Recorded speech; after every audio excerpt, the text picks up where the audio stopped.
Even though 60 to 80% of visits to a doctor have a stress-related component, only 3% approximately of doctors counsel their patients on stress management. And then your doctor says, oh, you're fine, everything's great. It's just stress. Go try to relax. And so you're kind of left to your own devices. Stress is a natural part of your life. And in fact, it's an important default pathway in your brain. It's deeply tied to your lived experience and so essential to being human. It's the very foundation on which your brain and biology are built. There are actually two kinds of stress. There's healthy, productive stress and unhealthy stress, scientifically known as maladaptive stress. Is stress really the enemy? And what can we do about it? What the 5 Resets does is really a tool to help you move away from that maladaptive, unhealthy stress and back to healthy levels.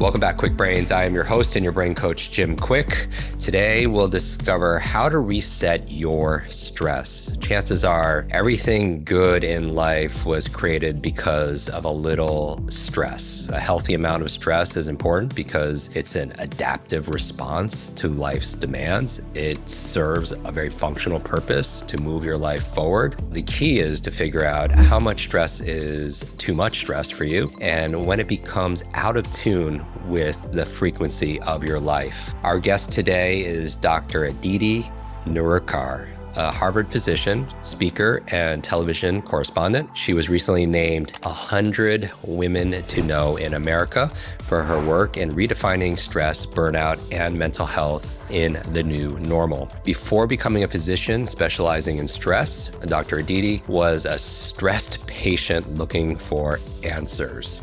She is the best-selling author of this book, which if you're watching this on YouTube, I'm showing a copy of it, The 5 Resets, Rewire Your Brain and Body for Less Stress and More Resilience. Welcome to the show, Dr. Aditi. Jim, I'm such a fan of yours for years and years. Thank you so much for having me. I wanted to start by asking you a question I'm just curious about. Having been trained in the conventional Western medical system, what's your how do you see stress differently now as a part of an overall diagnosis than you did while training to become a doctor? Ooh, I love this question. What a juicy question to start. You know, stress is really the elephant in the exam room, so to speak. You shared that statistic. I loved your intro. 60 to 80% of people who go to a doctor, so patient visits, 60 to 80% of those have a stress-related component. That means that you might have headaches or abdominal pain. In my case, when I was a stressed patient, I had a stampede of wild horses across my chest. And you go to see your doctor. Your doctor does the full workup, checks your lab work, and maybe does some heart tests or imaging and x-rays and whatnot, depending on the condition. And everything checks out normal. And then your doctor says, oh, you're fine. Everything's great. It's just stress. Many of us have heard that. I certainly did when I was a stressed patient. And then there's not really much else. Go try to relax. And so you're kind of left to your own devices. So the good news, you feel a sense of reassuring. You're reassured, like, okay, my symptom is not due to stress, or rather my symptom is not due to something actually happening in my body, but it is very real. And it's almost like this mind over matter mindset. Like, just get over it. It's just stress. And so in many ways, stress is truly that elephant in the exam room. It is not addressed. It feels like doctors don't really talk about stress, not because it is an individual failing. It is not something wrong with doctors. Doctors simply have too much work to do.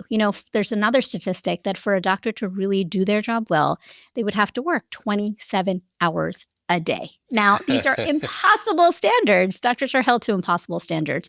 And so we know that the healthcare system is very broken and they're just really doing the best they can. And so stress, when you're trying to focus on your patient's cholesterol and diabetes and heart disease, stress is often left to the wayside. And yet it is involved in nearly every single visit. Now, I just want to say, Jim, that it's not that stress causes these symptoms, right? If you have a particular symptom, it's really important. As a doctor, I have to always say, it's really important to see your doctor to get checked out, because sometimes these symptoms are very real in that they are due to a particular organ system. It's a sign of something. But your symptoms can also feel very real when it's stress related. And so a lot of my work focuses on closing that gap between those 60 to 80% of doctors' visits with a stress related component and only 3% of doctors saying that they actually counsel for stress. And my work really focuses on tangible, cost free, because that's really important. As a doctor, I've seen patients with varying resources. So everything I always suggest is cost free, time Mhm. efficient. We don't have a ton of time to do all of this work. We have busy lives that we're living. Stress shouldn't cause you more stress, and really practical. And so a lot of the work that I do is to help close that gap. So people, patients just like me, when I was a stressed patient, I used all of these strategies myself. And then I became the doctor I needed during that difficult time. I love that. And I appreciate you taking your struggles, which can become strengths, and helping other people, in this area. Our show, especially as a doctor, right? You hear all of us, we've heard these phrases that, stress is the pressure that creates the diamond and all of this. And these kind of like beliefs that we hold that, that we have to maybe unravel a little bit. Our show is all about the brain. I'm curious, how does our brain respond to stress? Because I want to go into the strategies, but I want people to understand the consequence. So how does our brain respond to stress, and what happens to the brain when when we undergo long periods of chronic stress without a reset? Jim, so much of your work and my work, there's such an overlay, like a really beautiful connection there. So when you are feeling a sense of acute stress, so short-term stress, your brain and your body are actually expertly designed to handle these short bursts of stress. And your stress center, something that you talk about a lot in your work, is your amygdala. It's that small almond-shaped structure deep in your brain, what we call in medicine reptilian brain, meaning it's the part of your brain that hasn't fully developed. And then there's another part of your brain, if you put your hand on your forehead, again, this is something you talk about a lot, your prefrontal cortex. And that prefrontal cortex governs things like memory, planning, organization. Hmm. And that's very much online when you're feeling, a sense of resilience or under quote unquote normal circumstances. So very much we are living in the new normal. And most of us aren't really being led by the prefrontal cortex. For most of us now, it is not really acute short-term stress, but really long-term chronic stressors. And so therefore, that amygdala has really taken over. That amygdala where your stress response lives, the fight or flight response, is cave person mode. It's focused on survival and self-preservation. So when you think back to evolutionarily with our human brains, that fight or flight response has a really important role. You would be, we were all tribes people, cave people living in the forest. You would see a tiger, you would either fight the tiger or you would run away from the tiger. That's where fight or flight comes from. And now we have lots of metaphorical tigers, relationship constraints, bills that we are really struggling with, financial constraints, climate disasters, humanitarian crises, everything in the palm of our hands, right? Like every headline, it's just a flurry. And it's this cascade and onslaught of constant stressors that never really seem to go away. And so those tigers are everywhere, all around us. And so therefore, your amygdala, that stress response, kind of always stays on in the background. Now, like I said at the start, your brain and your body can handle short bursts of stress. We're actually built for that. But they're not as good at handling these long-term stressors that just go on and on. Your brain has to come back to equilibrium. And your amygdala, if it's staying on for long periods of time, it leads to chronic stress, which causes all sorts of problems, and in turn can lead to burnout. And many of our listeners that they're listening and they want to know more about the 5 resets, and I highly recommend everybody get their copy of the book. What are your go-to simple daily practices that you recommend that could significantly improve mental clarity, emotional resilience? What are some of your favorites to recommend? So the premise of the 5 resets, like you talked about in the introduction, is that not all stress is bad. Hmm. There are actually 2 kinds of stress. There's healthy, productive stress, like getting a new job, getting promoted, falling in love, having a baby, buying a new home, rooting for your favorite sports team. These are positive stressors. They're actually considered healthy stress for your brain and body. In science, we call this adaptive stress. Now, there's another kind of stress, unhealthy stress, scientifically known as maladaptive stress. That Maladaptive stress is what you and I have been talking about. What gets you into the doctor's office with various symptoms. There's so many brain and body manifestations, so many physical and mental health manifestations of that unhealthy maladaptive stress. And so what the 5 resets does is really a tool to help you move away from that maladaptive, unhealthy stress and back to healthy levels. Because the goal of life is not to live a life with zero stress. It's actually biologically impossible. And we can get into mechanistically, how is it biologically impossible with the cortisol, that stress hormone, etc. But really, the 5 resets will help you transform your relationship to stress because it will bring that stress, that runaway, unbridled, unhealthy stress that is unchecked, back to healthy levels so that you can finally get out of that survival mode and back to thriving. And so there are several, the way I wrote the 5 resets, it's very much the way I practice clinical medicine. When I would see my patients in a clinical setting and the kind of advice and prescriptions I would give, what I have done at this particular book, there's 5 key mindset shifts. And then in each is anywhere from 2 to 3 prescriptions for managing stress. Everything is science-backed, of course. It's all cost-free and time efficient. Those were really important to me, those kind of pillars. I love how you address mindset and while you're giving the methods, a lot of people, want the instructions, but they're not making the shift in terms of their beliefs, the things that are holding them, maybe even stuck in a certain way. Yeah, let's go into a couple of them. Yeah, and I feel like your work just focuses so beautifully on mindset and the limiting beliefs, limitless, of course, right? Is that what we're all trying to achieve?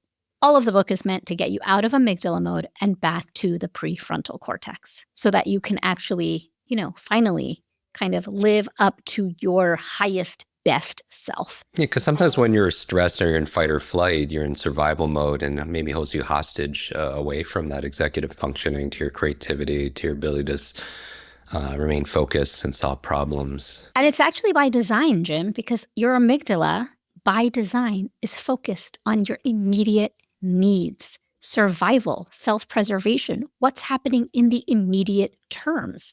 Whereas your prefrontal cortex is focused on strategic thinking, forward planning, complex problem solving. So it's so easy when you're feeling a sense of stress to get in your own way, because that's quite literally how your brain is designed. There's nothing wrong with it. If you're feeling a sense of stress, you're not alone. It's not your fault. Over 70% of people have at least one feature of stress or burnout right now, and some studies show up to 90%.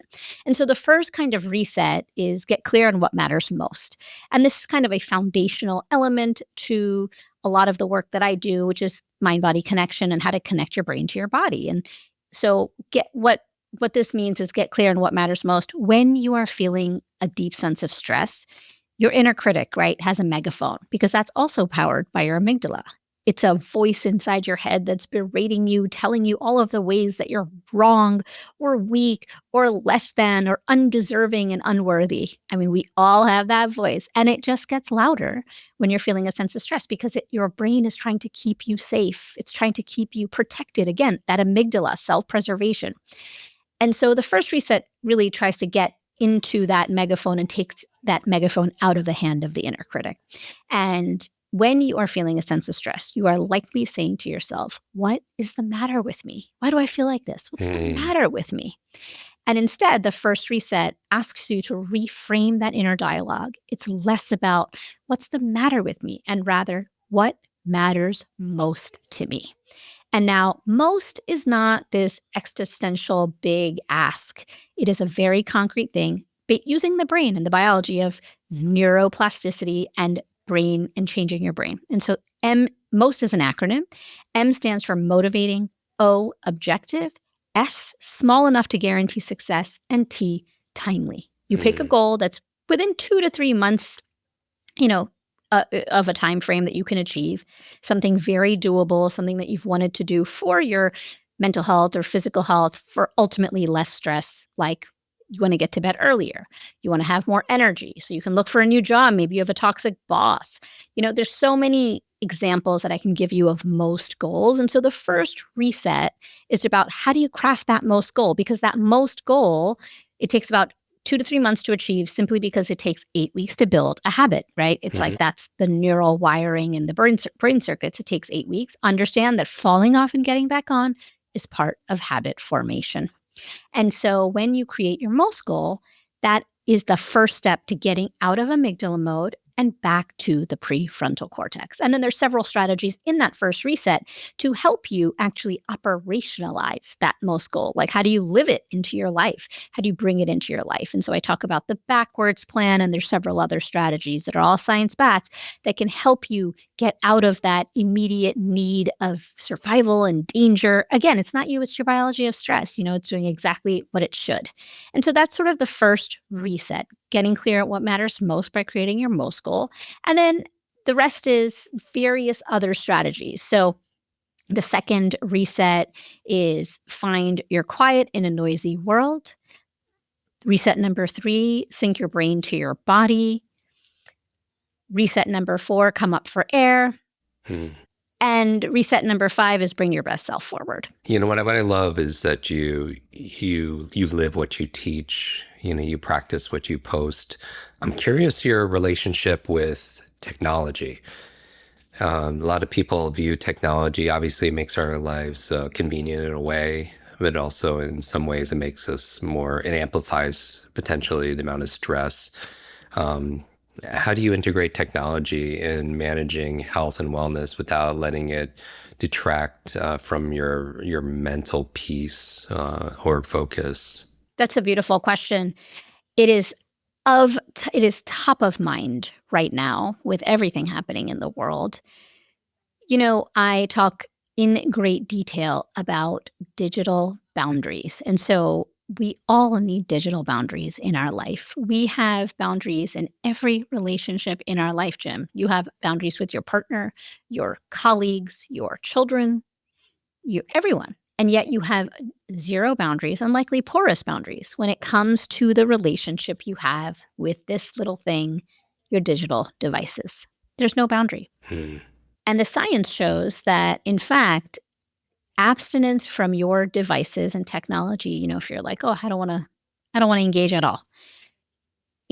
Abstaining from your digital devices does not much for your health and well-being, and actually can worsen it, because technology is very important. It keeps us productive. I know a lot of your work focuses on productivity and maximizing productivity. Technology in this era, it's very important for keeping us productive, keeping us connected, educated, and informed about what's happening in the world. So this is not about becoming a digital monk. You want to be engaged in what's happening in the world, and technology is an incredibly powerful tool.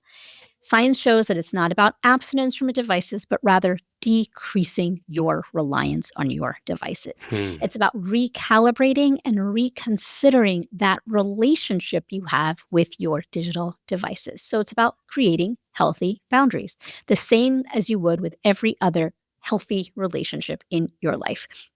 And so there's several strategies that you can use to create these healthy boundaries. Yeah, what would be an example of a boundary around technology? As you know, when you are engaging with technology, especially when you are consuming social media or the news feeds, RSS feeds, etc., this is not passive scrolling, right? Like we all think, just scrolling, just going to hang out. It has a very direct and active effect on your brain. It stimulates the reward pathway, and it secretes cortisol and adrenaline and all of these things.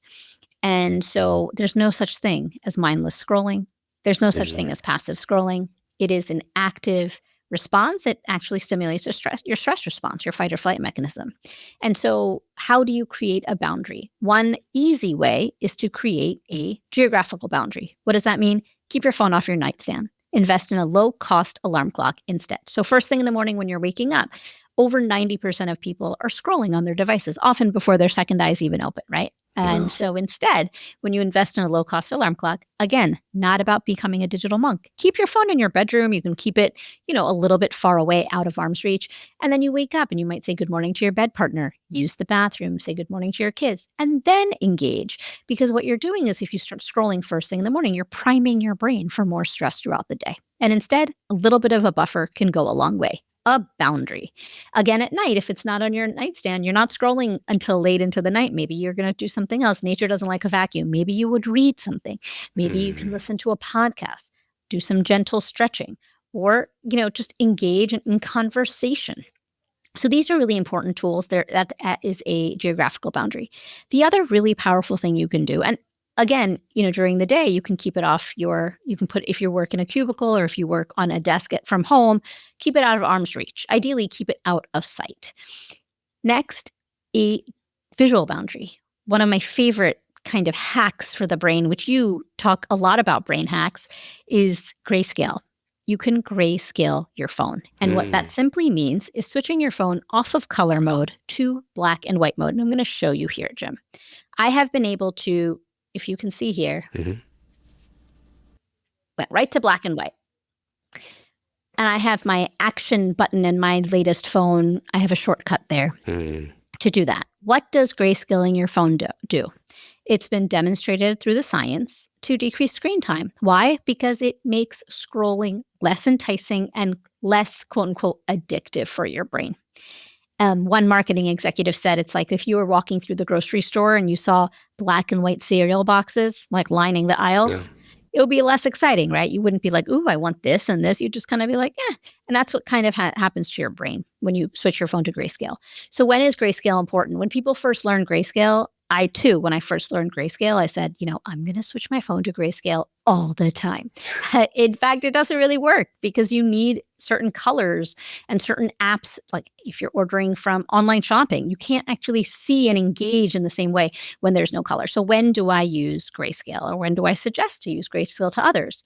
Typically, if you're focusing during the day and you really need to get your work done and you want a period of deep, intense focus, deep work, switch your phone to grayscale. It'll be less enticing to scroll. Also, at night, so many of us engage in something called revenge bedtime procrastination. We all do it. You do it. I do it.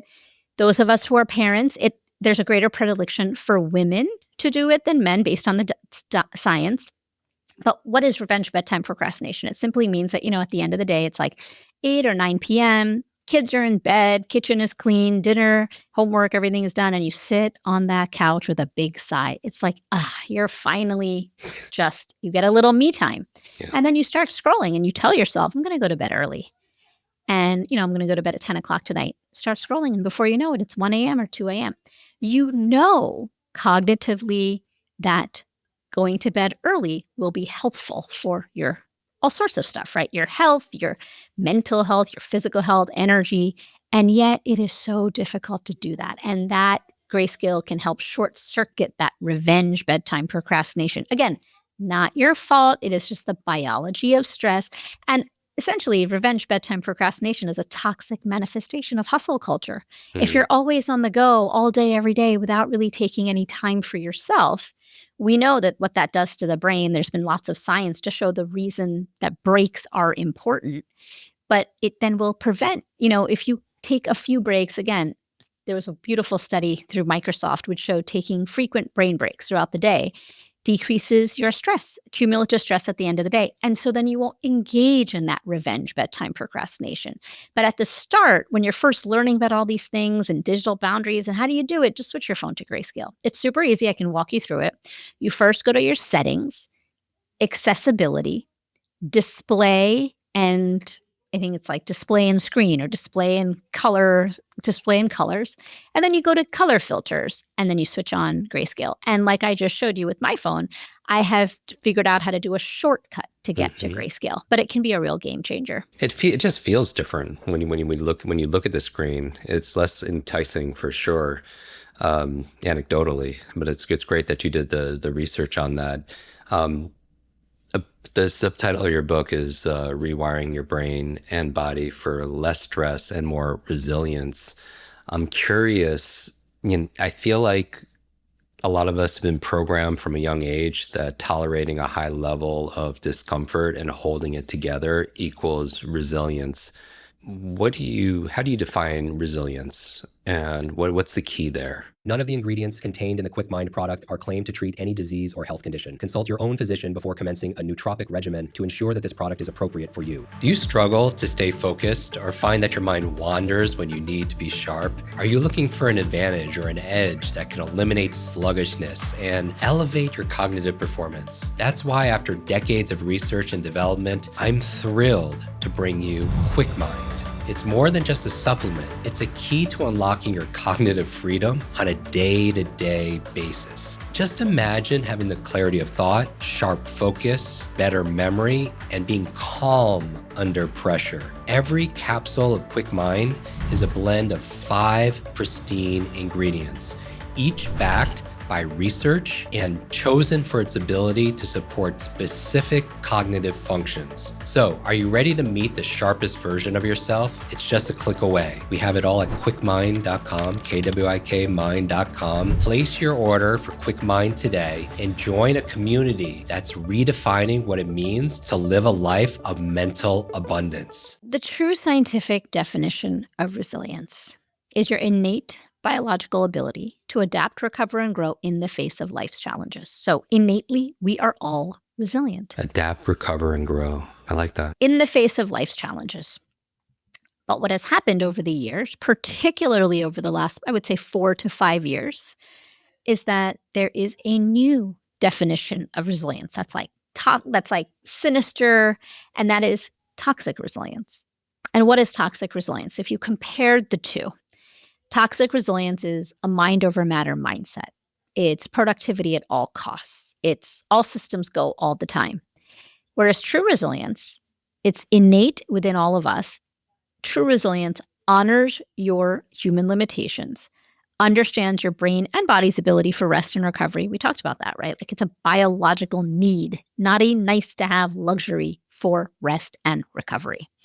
And so toxic resilience, when you hear the word resilience now, I really grappled, Jim, when I was writing the book and trying to think of what would be a good subtitle that would really encompass a lot of this work. I struggled. I thought, no, I can't use the word resilience on the cover because that word is so cringy. I hear the word and I have a visceral response. It is truly cringe-worthy because you have heard it over and over, particularly the last few years when people have said to you, maybe it's a demanding boss, maybe it's someone in your family.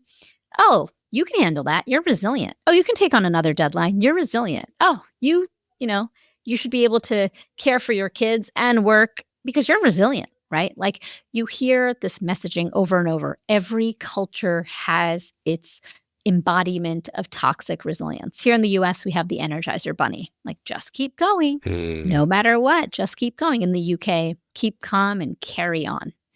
Every culture. And so really a lot of my work is aimed to dismantle this idea of toxic resilience so we can get back to true resilience. Because the science shows, when I went through my stress struggle, Jim, I was a medical resident and working 80 hours a week. And I was taught, pressure makes diamonds. So when the going got tough in my medical training, I was like, hey, diamond in the making. And then my diamond cracked. And when I went to go see my doctor and she said, oh, everything's great. It's just stress. You're resilient. In fact, my first response wasn't, oh no, what should I do? I have a lot of stress. It was stress. Stress doesn't happen to people like me. I'm resilient because I was living the resilience myth, which now I know 25 years later, what is the resilience myth? It's essentially this idea that resilient people don't get stressed and resilient people don't get burned out. But I just shared the scientific definition of resilience, which is that it is our innate biological ability. And the science shows that, in fact, that is a myth, that resilient people, of course, feel stressed and burned out, especially now. We know that resilience is protective, but it is not enough to prevent burnout. And so a lot of my work really focuses on moving our societal norms and expectations away from this idea of toxic resilience and back to true resilience, where we can really flourish. You mentioned mind-body connection, and I'm curious, do you have a mindfulness or a meditation practice? And then second part of the question is, how do these practices wire our brain, and what changes might someone expect to see in maybe their cognitive performance or level of stress with regular practice? That's a great question. A lot of my work focuses on the mind-body connection, and the mind-body connection in very simple terms is that your brain and your body are inextricably linked and in constant communication. What's good for your body is good for your brain and vice versa. And if you are hearing about the mind-body connection for the first time, you might be hearing the term, but you've been feeling it since, essentially since birth. So sweaty palms when you're giving a talk or a big moment when you were going to senior prom or something and you Right. felt those sweaty palms and you were nervous, or your heart beating in your chest before you're about to do something really important, or butterflies at falling in love. All throughout our life, we felt the mind-body connection at work. It's like gravity, it's all around us. The beauty of the mind-body connection is not only the first step is you become aware of it, so once you see it, you can't unsee it, but not only can we just see it and know that it exists, but we can actually do things to influence it so it can serve you for, a better, for better health and greater well-being. And so that's kind of like why a lot of my work focuses on the mind-body connection. And also because your brain is like your biceps, because through the process of neuroplasticity, which is a long fancy word, simply means that your brain is a muscle, just like your biceps, and you can train your brain, which is a lot of the work that you do. And so, yes, I have had a mindfulness practice. I've been a long time meditator. It was probably one of the first things that I learned to do when I was in my stress struggle, meditation, mindfulness meditation. And then I advanced over the years, over the decades, to be able to teach a particular kind of mindfulness meditation. And mindfulness is a wonderful tool. I still practice nearly daily. It is a real buoy for me during difficult times. I, in fact, have two programs on the Calm app, which is my tool that I use when I'm feeling stressed. But, when you are feeling a sense of stress, yes, meditation has been incredibly helpful to me. But there have been patients of mine who have said, I can't sit still. I can't meditate. So, trying to decrease your stress shouldn't cause you more stress. And so instead, if you aren't someone who is into meditation or sitting still, or if you've tried it and it's not for you, try movement meditation. You can tap into your mind-body connection that way as well. Walk, spend 5 to 10 minutes every day walking. Articulate your feet on the floor as you walk. Understand that your feet have 30 bones and 100 muscles. There's a lot of grounding power in your feet. And try to keep your mind where your feet are. In the 5 resets, I offer a couple of different strategies for movement meditation. One is this idea of sticky feet. So you can, focus on your feet on the floor. Think of them as sticky webs, and it helps kind of ground you. Another way to tap into your mind-body connection is simply, if you're not into meditating, is simply focusing on a 3-second brain reset that I talk about a lot called Stop, Breathe, Be.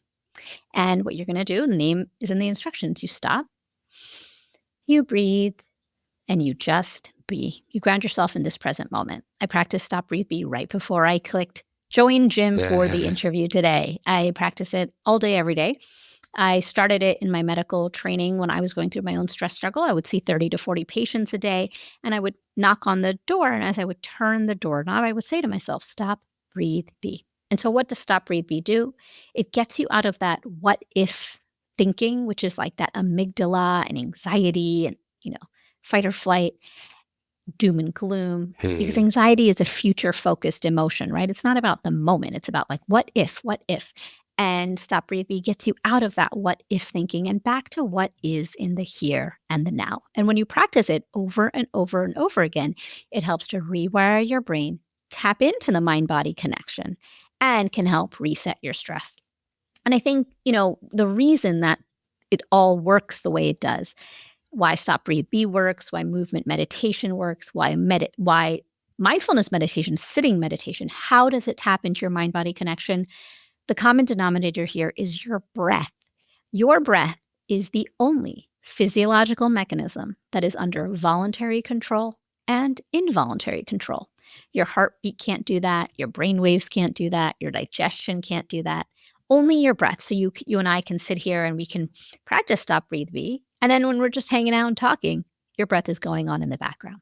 And so that is why the breath is such a wonderful and powerful gateway to tap into your mind-body connection. And so I use lots of those strategies for myself. I've taught patients that, and it's something that I really believe can make a world of difference if you practice it. Again, no magic bullets here, but it's something that if you practice incrementally every day, you will change your brain for less stress simply from neuroplasticity. There's so many nuggets here, in terms of your promise of mentioning things that are low cost of money and time. So we take away those excuses for individuals. You mentioned sitting, and there's this phrase that sitting is a new smoking. And on one side, movement, is so very important for your brain, but also just sitting is probably not that good just alone, right? Yeah. So there's a popular expression, sitting is the new smoking. And so what the science shows that it's not that sitting is, oh yeah, exercise is really good for you. We should all try to exercise. We know that, right? We know exercise is good for you. But increasingly, the science is showing us that sitting for prolonged periods of time is actually bad for you. It can increase your risk of anxiety, and it has lots of ramifications beyond mental health. It can also impact your physical health. Again, you and I are sitting here talking and having a conversation. This is not to say that you should be standing all day, every day. Of course not. You want to be sitting, but you also want to make sure that your body is in motion. Most of us, particularly in the Western world, and particularly now more than ever, we sit for copious amounts during the day. Many of us have desk jobs. We aren't really active. And so we sit during the day and do our work. And then we sit in the evening and maybe watch, something on TV. And so your body is really just sitting for long periods of time. And there are a host of mental and physical health manifestations that occur with too much sitting. Good to know. I mean, and when someone's listening to this right now, it's just also a good reminder. I find that even when we talk about how to remember names and I give strategies, even if people don't use strategy, they're more aware and they're paying attention to it. So they're more likely to remember names. And in this case, we're giving people really good reminders. I'm curious, looking forward, what are some maybe an emerging trend in mind-body wellness that you find exciting and maybe think that our listeners should maybe pay attention to? Like, looking forward, what does the future look like for this area of stress management or mind-body wellness? Is there an area that you're particularly excited and optimistic about? That's a really interesting question. One thing that I've been thinking about increasingly is this juxtaposition between high tech and high touch. A lot of the work I focus on is high touch, right? Like our entire conversation has been about high touch. Now, we know increasingly AI is making its way into many spheres of life. And so there is a high tech element that is going to be coming in. And how do you reconcile that? How can those two elements work together? And so a simple example that I could give you is, so I'm wearing a watch, a smart watch, and it tells me every hour on the hour to stand up. And so to me, that is a really nice, quick and easy way to engage the science. So it's high tech and high touch, because what we were talking about, right? Like sitting is a new smoking. Oh, I see that. And I could ignore it, or I could say, okay, let me just stand up for a second and go walk around the office and come back and stretch my legs. And we know that that is a really nice way to bring in the high touch and high tech element together. But much more broadly, I am very curious to know how this new world of AI is going to influence what I love. One of my most favorite topics is the therapeutic encounter. And so the therapeutic encounter is fascinating. There is a lot of emerging science, and the data shows that, when you have a doctor or a practitioner where you feel a sense of connection, rapport, empathy, compassion. These are not soft metrics. They actually influence the bottom line. You have better health outcomes, better and tighter glucose control. You are more likely to take your medications and follow through with the advice when you feel that sense of connection. It's called a therapeutic encounter. It's like when you're meeting with someone and somehow something about how they're speaking or their energy, you feel a sense of healing. Now, we don't have to get too woo-woo. It's not like if you have a diagnosis of cancer, you talk to someone and suddenly you're healed. That's not what I'm talking about here. What I mean is like that therapeutic sense, the felt sense of like, wow, this felt like a really therapeutic conversation or a meeting. And so I'm curious to know how technology, AI, and other, smart forms of intelligence will replicate the therapeutic encounter. My felt sense, I am an eternal optimist. And so my felt sense is that we as humans are needed more than ever for that humanness, that sense of empathy, compassion, and connection. We know that this actually changes our brain. In fact, when you have a sense of compassion for others, but also for yourself, Jim, as you're going through this and you're trying to bring in some of these elements that we talked about, these strategies into your life, having a sense of self-compassion has a direct influence on your amygdala. It decreases the volume of your amygdala. And so I just am so curious. And of course, yes, cautiously optimistic, apprehensive. I wouldn't go so far as to say excited or energized. I don't feel that when I read the various headlines about AI and how it's encroaching on all aspects of life. But I'm certainly curious as to where this wave and this trend is headed for the future. Amazing. At its essence, the nature of our work and certainly the podcast is about learning and the love of learning. And to end this episode, I'd love to ask you, is there one thing that you are currently learning or studying that is exciting for you? There is. I have been an expert in this field of mental health, stress, burnout, resilience for quite a while. And since writing this book, I've been out there and speaking and engaging with audiences. And so one thing that was really important to me, particularly this year when my work has really ramped up as a quote unquote expert, is to become a student again. Because we know that has huge brain benefits. And so I have been doing lots of things, learning French, for example, getting really fit with weights and lifting heavy weights and really focusing on being a beginner and having that beginner's mind, because it is so refreshing to do things that you really are a novice at and learning and failing and laughing at yourself and getting back up and trying again, just for the love of learning something new. And so to those listening, I would encourage you, if stress or burnout or all of these things sound very like, oh, I'll never get there, it's too far away. Try it. Have that sense of a beginner's mind and try it, because you might surprise yourself the same way I have surprised myself this year with the various things that I've been learning. Dr. Aditi, I want to thank you so much for being on our show. It's such a pleasure. Everyone should go get their copy of the 5 Resets, Rewire Your Brain and Body for Less Stress and More Resilience. Where can people stay in touch with you, go deeper with your work, besides the book, obviously? You can follow me on all social platforms at Dr. Aditi Nerurkar. That's at DrAditi Nerurkar. And you can also check out my website, 5resets.com, number 5resets.com, and also Dr. Aditi, DrAditi.com. Awesome. Well, as always, we'll put all that in the show notes. Very popular page. Go to jimkwik.com/notes. We'll put, in addition to the summary, all the links to your social media, to your website, to your book. And I just want to remind everyone, as always, you can find out more ways to fuel your brain's potential on our YouTube channel. That's where we put the extended version of this conversation. So we put 20 minutes. We keep it quick on all the audio channels, but on YouTube, you can join 1.8 million subscribers there and watch the entire episode, the extended version, if you will. Make sure you hit the subscribe button and leave a comment under this episode. I speed read every single one of them, and so we would love to know your thoughts. And until next time, this is your brain coach, Jim Kwik.